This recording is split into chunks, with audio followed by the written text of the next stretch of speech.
Beyond the Diagnosis, Episode 2, Life After the Diagnosis, What No One Tells You. Hello, and welcome back to Beyond the Diagnosis, the podcast dedicated to metastatic breast cancer awareness, education, advocacy, and hope. I'm so grateful you're here today. In our first episode, we talked about what metastatic breast cancer is from a medical perspective. Today, we're going to talk about something just as important. What happens after those life-changing words? You have metastatic breast cancer. Because while doctors explain scans, treatment plans, and medications, there are so many parts of this journey that can't be measured by a blood test or an MRI. This episode is about those moments. The moment everything changes. Imagine sitting in an exam room. You're expecting news. Maybe you're hoping the treatment worked. Maybe you think the pain is something minor. Then the doctor walks in. They take a deep breath. And suddenly, your life is divided into two chapters: before the diagnosis and after the diagnosis. Many people describe feeling shocked, numb, angry, scared, or completely overwhelmed. There isn't one right way to react. Every emotion is valid. Living with uncertainty. One of the hardest parts of metastatic breast cancer is learning to live with uncertainty. Appointments become part of your routine. Scans become milestones. You may hear terms like stable disease, progression, or response to treatment. Many people experience what's often called scanxiety, the intense anxiety before scan results. It's a feeling that many people with cancer know all too well. Life doesn't stop.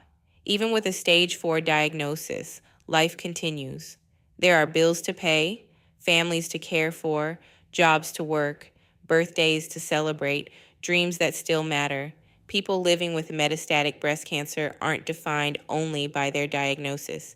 Their parents, partners, friends, professionals, artists, volunteers, advocates, they're still living full lives even while navigating treatment.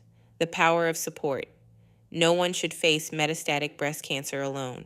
Support can come from many places: family and friends, healthcare providers, support groups, faith communities, online communities, fellow metastatic breast cancer survivors. Sometimes the greatest gift you can give someone isn't advice. It's simply listening, saying, "I'm here," and continuing to show up.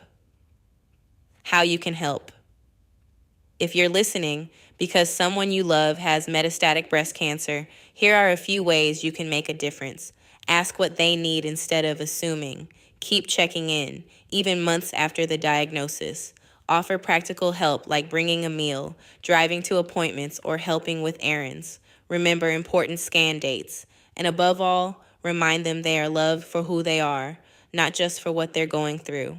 Before we end today's episode, I want to leave you with this message. A diagnosis may change the path, but it does not erase a person's strength, purpose, or worth. To everyone living with metastatic breast cancer, you are still here. You are still thriving. You are still you. Thank you for spending this time with me today. If this episode encouraged you or taught you something new, please follow the podcast, leave a review, and share it with someone who could benefit from this conversation. Together, we can raise awareness, inspire hope, and remind the world that every metastatic breast cancer story matters. Until next time, this is Beyond the Diagnosis. Remember, educate, advocate, support hope.